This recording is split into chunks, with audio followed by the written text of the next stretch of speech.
Hello everyone. अगर आपने इस सीरीज़ के पिछले एपिसोड्स को नहीं देखा है सो आई सजेस्ट कि पहले आप उन्हें देख लें एंड मेरे चैनल को सब्सक्राइब करें। एंड अगर आपको मेरी वीडियो अच्छी लगे देन प्लीज़ लाइक करिएगा। लिनहैपन की मॉम यहाँ पे नहीं थी इसलिए आली इसके लिए खाना लेके आई थी एंड ये इसका रूम भी साफ़ करने लगती है, लेकिन जब ये इस पेंटिंग को छेड़ने लगती है तो इसे कहता है कि ये नानशेंग ने बनाई है, इसे तुम मत छेड़ो। आली इस पे छिड़के यहाँ से चली जाती है एंड नानशेंग की यूनिवर्सिटी में चली जाती है जहाँ पे इत्तेफाक से इसे शाओकी मिलती है एंड एक लेटर देती है इसे नानशेंग को देने के लिए। लेकिन शेंगमैंग ने ये सब देख लिया था एंड ये लेटर पढ़ता है जिसमें लिखा हुआ था कि नानशेंग तुम्हें लिहापिन से ब्रेकअप कर लेना चाहिए, इससे अच्छा है कि बाद में उसे हर्ट हो, इसलिए अभी तुम उसे छोड़ दो। ये इस लेटर को तो नानशेंग तक नहीं पहुंचने देता बल्कि अपनी बहन को भी आगे सुनाता है कि ये सब तुम क्या कर रही थी। इसकी बहन कहती है कि मैं सिर्फ सच्चाई उसके सामने ला रही थी, उसका फ्यूचर लिहापिन के साथ नहीं है। खैर इनकी इस लड़ाई के बारे में लिहापिन को कुछ नहीं बताते। ये अपने आर्टवर्क की ऑफिस खोल लेते हैं जहाँ पे जब नानशेंग भी यहाँ पे आती है तो लिहापिन पार्टी छोड़ के इसके साथ ही बाहर आ जाता है क्योंकि अपनी इंटर्नशिप पे जा रही थी। वहीं से ही इसे ड्राइवर लेने आया था जो कि इसे कहता है कि तुम भी किसके साथ फिरती हो, ये तुम्हें डिजर्व नहीं करता, तुम्हारा फ्यूचर तो बहुत ज़्यादा ब्राइट है। शेंगमैंग को तो इस पर काफ़ी गुस्सा आता है लेकिन लिहापिन इन्हें कुछ नहीं कहता। नानशेंग के चाचा घर पे वापस आ गए थे एंड इस बार ये इन्हें थोड़े पैसे देने के लिए आए थे तो इन्हें वापस करने के लिए लिहापिन आली के पास आता है। ये काफ़ी ज़्यादा सैड था तो आली से कहती है कि जब तक तुम नानशेंग के साथ रहोगे हमेशा ऐसे ही रहोगे क्योंकि वो एक सक्सेसफुल लाइफ जिएगी लेकिन तुम हमेशा मेरी तरह ही रहोगे, तुम दोनों बिल्कुल ही अलग हो। लिहापिन इसे कहता भी है कि तुम ऐसी बातें क्यों करती हो, तो ये कहती है कि मैं सिर्फ तुम्हें सच्चाई बता रही हूँ। नानशेंग का फ्यूचर बड़ा ब्राइट है, तुम्हें उसे इफेक्ट नहीं करना चाहिए। शेंगमैन नानशेंग के लिए कुछ गिफ्ट लेके आया था लेकिन शाओकी से बताती है कि वो तो आज सुबह ही इंटरव्यू के लिए चली गई, वो भी लोचैन के साथ, क्योंकि लोचैन ने जो इसकी दोबारा पेंटिंग बनाई थी उसे एग्जीबिशन में फर्स्ट प्राइज मिला था। इन्हें यहाँ पे एक साथ लिहापिन भी देख लेता है जो गुस्से में यहाँ से आ जाता है। नानशेंग इसे एक्सप्लेन करने के लिए आती है कि वो लोचैन के साथ क्यों थी, उसने क्यों उसे परमिशन दी अपनी पेंटिंग बनाने की, लेकिन ये कुछ नहीं सुनता एंड कहता है कि कल जब आली ने मुझे कहा था कि तुम्हारा फ्यूचर बहुत ज़्यादा ब्राइट है, तुम मुझसे बिल्कुल अलग हो, तो मैंने नहीं माना था। बट अब ऐसा लगता है कि अगर मैं तुम्हारे साथ रहूँगा तो तुम अपने करियर के ऊपर ध्यान नहीं दे पाओगी, तुम्हारे पास कितनी सारी अपॉर्चुनिटीज़ हैं वो भी तुम्हारे हाथों से निकल जाएंगी, इसलिए हम ब्रेकअप कर लेते हैं। इसने ये सब नानशेंग को उसकी भलाई के लिए बोल तो दिया था लेकिन ये बहुत ज़्यादा बुरा फील कर रहा था। जिस पे आली से कहती है कि तुम्हारी लाइफ में वो सिर्फ नानशेंग ही थोड़ी ना रह गई है, मैं भी तो हूँ एंड मेरा सोशल स्टेटस बिल्कुल तुम्हारे जैसा है, हम दोनों हमेशा से ही पार्टनर हैं और दोनों ही इक्वल। लेकिन लिहापिन इसे बोल देता है कि मैं इतना ज़्यादा सैड हूँ, तुम्हें इस बातों की पड़ी है, तुम मेरे दोस्त की बहन हो इसलिए मैं भी तुम्हें अपनी बहन जैसा ही मानता हूँ एंड मेरी लाइफ में सिर्फ एक ही प्यार है, नानशेंग।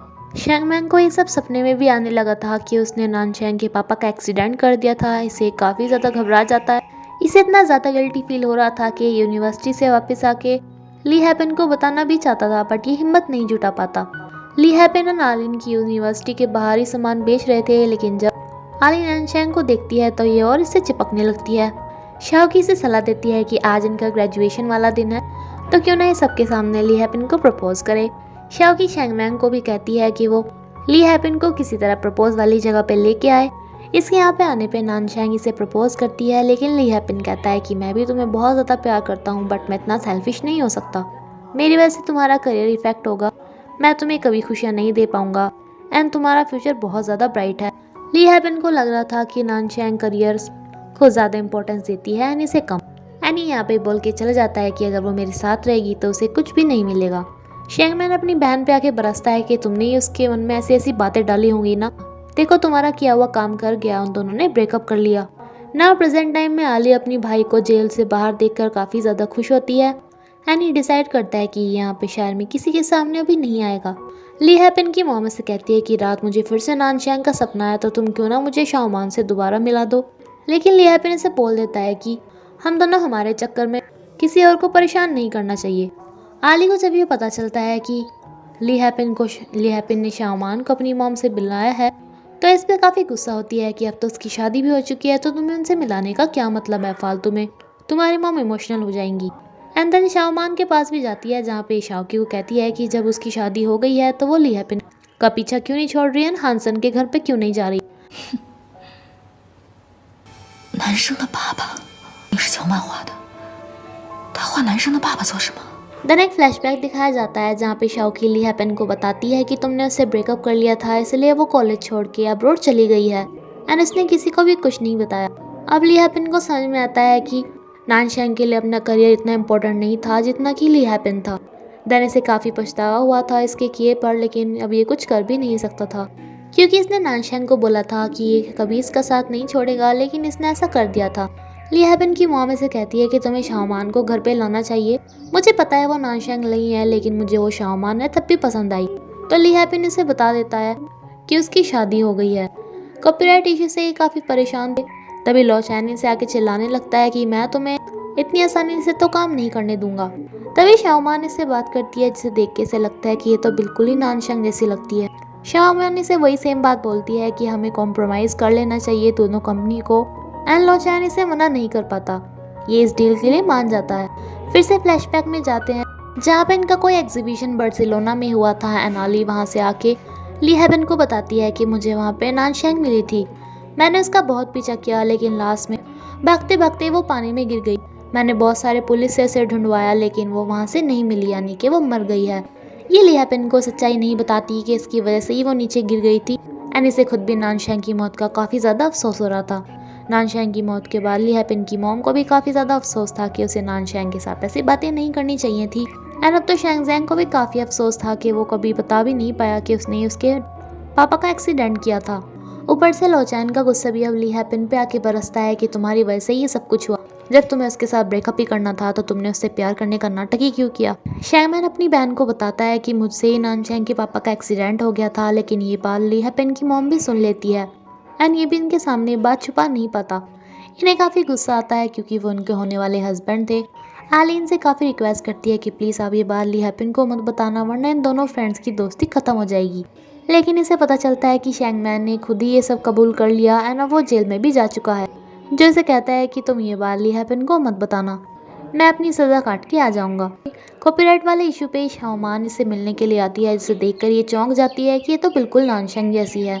ली हैपेन जब लास्ट टाइम शॉकी से मिलने आया था तो वो अपना कुछ आर्ट वर्क्स भी यहाँ पे रखने के गया था, लेकिन ये एकदम से फूट जाता है यानी यहाँ के किसी कस्टमर को चोट लग जाती है। ये कस्टमर शॉकी के सर हो जाता है कि मैं तुम्हारे बार के खिलाफ भी रिपोर्ट लिखवाऊंगा एंड उस ली हैपेन की कंपनी के खिलाफ भी जो इतनी घटिया क्वालिटी के प्रोडक्ट्स बनाती है। अब कंपनी मर्ज होने पर इन सभी को एक साथ डिसीजन लेने होते हैं।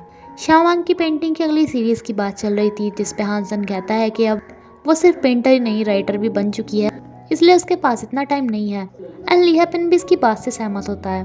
तभी ली हैपेन से मिलने के लिए पीटर आता है, लेकिन इससे पहले हानसन इससे मिलता है। पीटर को हानसन पे काफ़ी गुस्सा आ रहा था क्योंकि इसकी वजह से ये जेल में गया था। लिपिन को क्लब में जाना पड़ जाता है, जो कि इसकी चोट का खर्चा भी उठाना चाहता था, लेकिन ये बोल देता है कि नहीं, मैं तो सबके सामने ये बात फैलाऊंगा कि तुम्हारा सामान इतना बुरा है। एंड ये सभी इस सीन की फ़ोटो क्लिक कर लेते हैं कि इसे इतनी ज़्यादा चोट लग गई है। लो चैन भी से कहता है कि अच्छा है, मैं तुम्हें ऐसी बर्बाद होते देखना चाहता हूँ। ली हैपेन को पता चलता है कि इनकी कंपनी में कुछ नकली सामान भी बन रहा है। ये शाओमान को कहता है कि ये काम फैन का हो सकता है।